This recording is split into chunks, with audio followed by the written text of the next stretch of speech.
Good morning 8th standard student.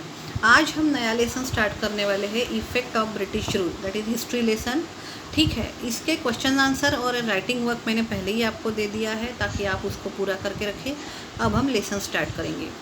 In this chapter we are going to study the effect of British rule over India, establishment of East India Company. We have seen that due to the geographical discoveries, the European power reached to the Indian coast. All the European, including Portuguese, Dutch, French, and British, entered in the race for capturing the Indian market.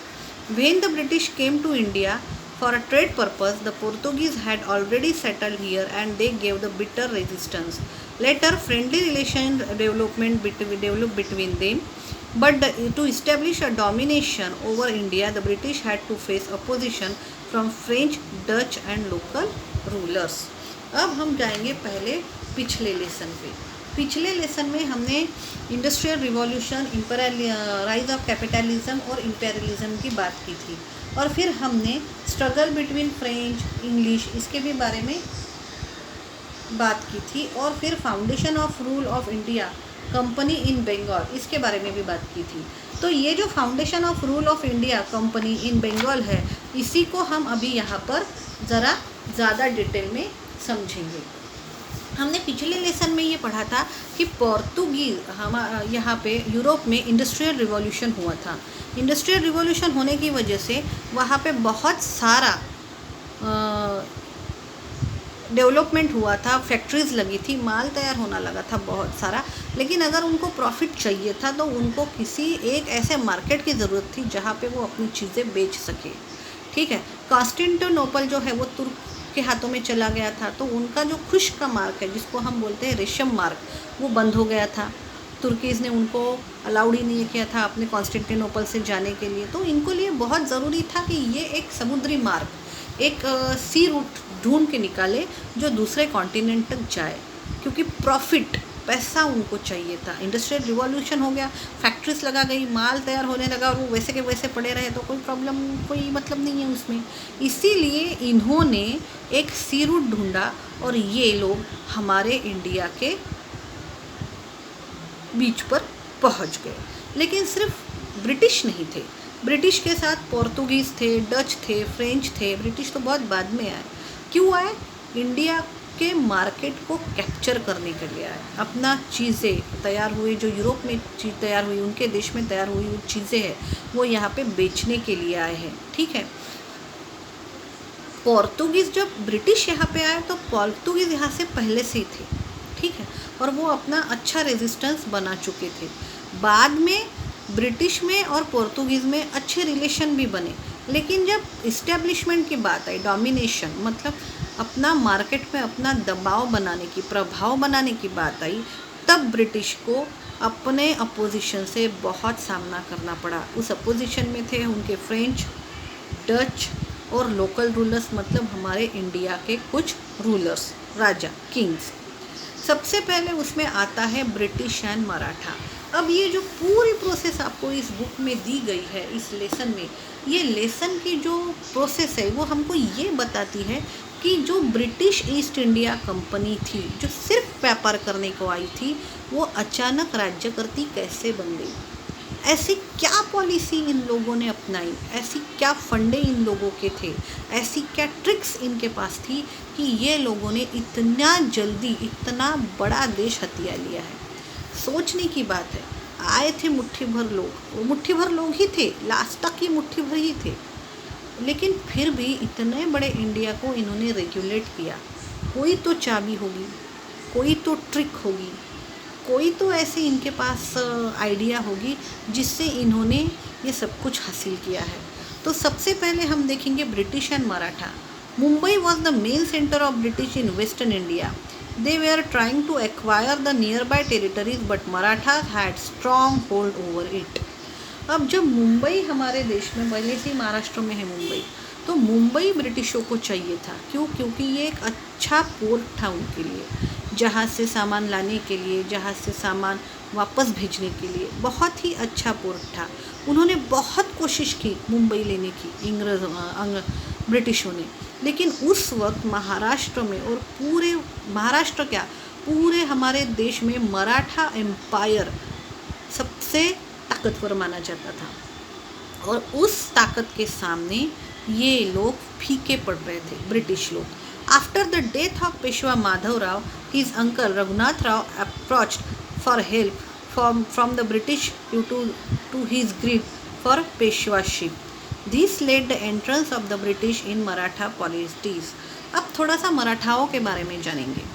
आपको पता है पेशवा, बाजीराव पेशवा तो वैसे भी बहुत ज़्यादा famous है, लेकिन उनकी एक पूरी रेंज थी। देखो, छत्रपति शिवाजी महाराज, उसके बाद संभाजी महाराज, उसके बाद राजा राम, उसके बाद तारा रानी, उसके बाद फिर दूसरा संभाजी, उसके बाद फिर शाहू महाराज। अब ये दूसरा संभाजी था, ये अलग, मतलब राजा राम के लड़के थे, दूसरा शिवाजी, और एक थे संभाजी के बेटे शाहू। तो इनकी दो गद्दियाँ तैयार हुई, मतलब दो राज्य तैयार हुए। शाहू महाराज जो थे, उन्होंने पेशवाई को बहुत सारे अधिकार दे दिए। जो पेशवा, उनके यहाँ पे अष्टप्रधान मंडल था, ठीक है। तो अष्टप्रधान मंडल में वो एक पेशवा की जो सीट रहती है, उसको ज़्यादा अधिकार दिए गए, और ज़्यादा अधिकार होने की वजह से फिर शाहू महाराज का जो एंटायर पूरा राजकारभार था, वो पेशवा ही मुख्यतः से देखते थे। तो सबसे पहले थे बालाजी विश्वनाथ, ये पहले पेशवा। उसके बाद में थे बाजीराव, श्रीमंत बाजीराव पेशवा। उसके बाद थर्ड थे श्रीमंत नाना साहेब पेशवा। उसके बाद थे श्रीमंत माधवराव पेशवा। उसके बाद नारायण राव कुछ दिनों के लिए पेशवा बने थे। लेकिन अब जब माधवराव तक पेशवा की बात अगर हम करें, माधवराव तक, तो इन पेशवाओं ने अपना कारोबार बहुत अच्छी तरह से चलाया है।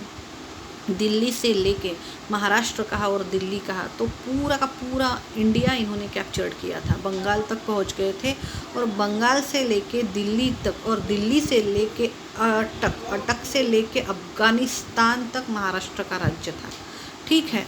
और फिर इसके बाद माधवराव पेशवा की अचानक डेथ हो गई, और माधवराव पेशवा की डेथ होने के बाद उनके जो अंकल थे, उनके पिताजी के भाई छोटे रघुनाथ राव पेशवा, इन्होंने अंग्रेज़ों की हेल्प ली सबसे पहले।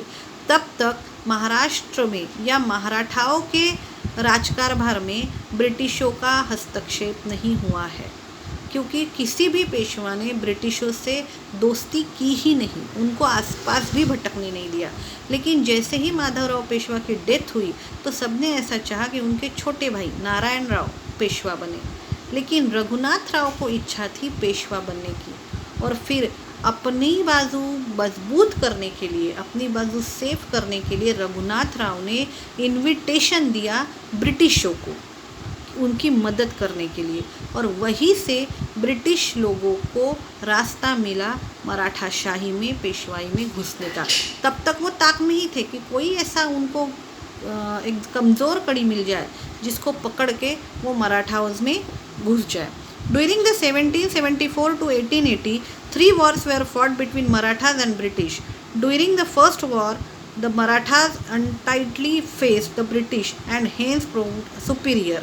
In 1782, with the Treaty of Salbai, the first Anglo-Maratha war came to the end. 1774 से लेके 1808 तक 3 वॉर हुए हैं मराठा और ब्रिटिशों के बीच में। उसमें से सबसे पहला जो वॉर था वो हमने जीत लिया था। 1782 में सालबाई का तह हुआ था, जिससे पहला मराठा वॉर पूरी तरह से ख़त्म हो चुका था। अब ये आता है, यहाँ तक हमने ये देख लिया कि मराठाओं के मराठोशाही में, ठीक है, मराठाओं में ब्रिटिश अपनी जगह बना रहे थे। भले ही वो हार गए थे पहली युद्ध, लेकिन उनको जगह, थोड़ी सी जगह मिल गई थी, थोड़ी सी गैप मिल गई थी, जिससे वो पेशवा शाही, मराठा शाही में घुसने के लिए तैयार हो गए थे। Subsidiary alliances. In 1798 Lord Wellesley arrived in India as a governor general. His objective was establish the British dominance all over India.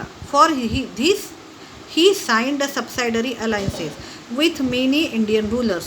According to these alliances, the Indian rulers were assured the British military help.